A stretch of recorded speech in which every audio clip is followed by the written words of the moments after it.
નમસ્કાર, સાંજના 7 વાગી રહ્યા છે। આપ જોઈ રહ્યા છો TV9 અને ગુજરાત લાઈવ ન્યૂઝ સાથે હું છું માનસી સોની।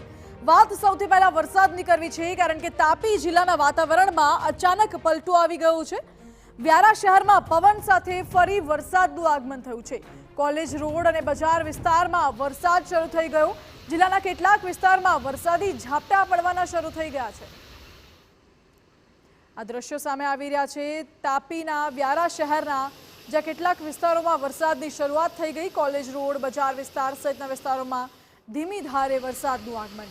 જો કે થોડા સમયના વિરામ બાદ ફરી વરસાદ શરૂ થતાં ગરમીથી રાહત મળી છે, બફારાથી રાહત મળી છે।